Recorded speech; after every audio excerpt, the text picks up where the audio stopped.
Hello. Today we are now once again we are talking about the story A Cup of Tea. Now we touched some important aspects of the story A Cup of Tea by Catherine Mansfield.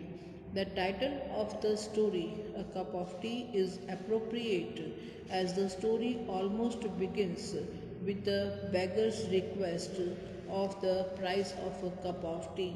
Rosemary is surprised that there could be a person who did not have money just to buy even a cup of tea. A cup of tea is important even after the two reach home. There is a delay in bringing tea. In fact, Rosemary forgot to order the servant to bring the tea. The beggar girl cries, "It's a cup of tea I want, madam. Can't go on no longer like this. I shall do away with myself. I can't bear no more." A cup of tea is so important here that about half the story is concerned with it. So the title is properly most appropriate title for this story. Rosemary meets the thin and dark poor girl outside the antique shop. She was hungry and shivering the cold. Rosemary had a romantic idea to take that girl home and look after her. She meant seriously to make the girl warm and comfortable, but towards the end, the story her attitude undergoes a big change. Her husband Philip, a practical man, play a subtle trick. He praises the beauty of Mrs. Smith and makes his wife jealous. Rosemary is alarmed. She cannot lose or share her husband's love with her rival.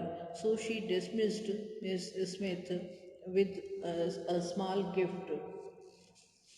Rosemary Fell was extremely rich and she wanted to buy something to use to go to Paris. The beggar girl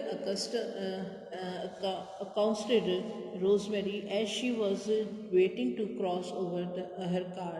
The girl was shivering and she seems it a golden opportunity to Rosemary to have excited adventure.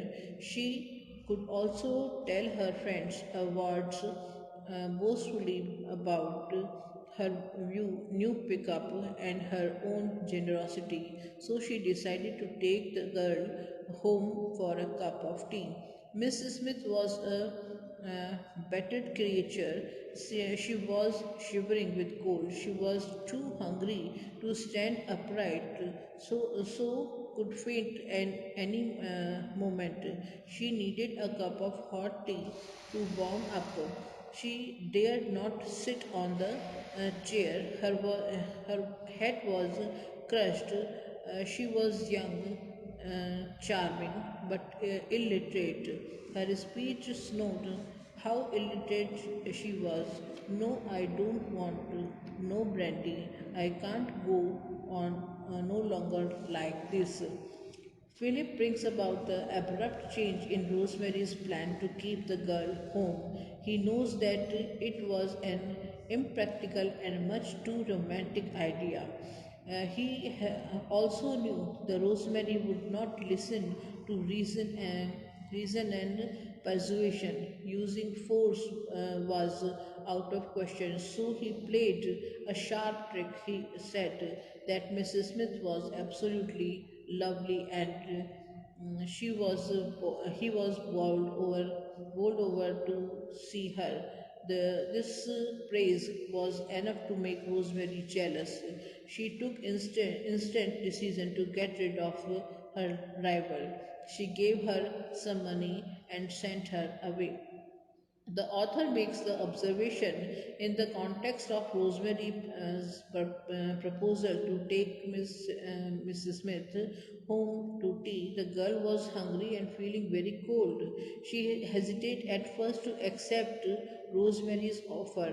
She was afraid of being taken to the police station, but she soon felt convinced that she was safe. So she agreed to accompany Rosemary. She did not have any choice. Rosemary did not give her money. She offered to take her home. The word ghastly means horrifying, very bad, and distasteful. Philip used with the words to warn his wife that it was absurd and impracticable to keep that beggar girl in the house. Mrs. Smith was a misfit there. Uh, After sending away Mrs. Smith, Rosemary did a little makeup to look pretty.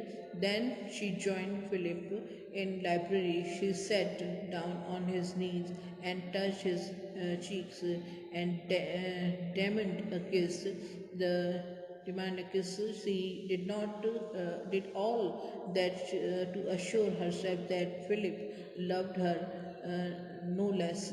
She asked him to tell her she looked pretty. Rosemary was dreaming of keeping Mrs. Smith to her house and make her comfortable, but knowing about Philip's interest in the girl, she lost all interest in the girl. She became miserly, even in the giving financial help to her. She looked upon the girl as a rival, not a friend. She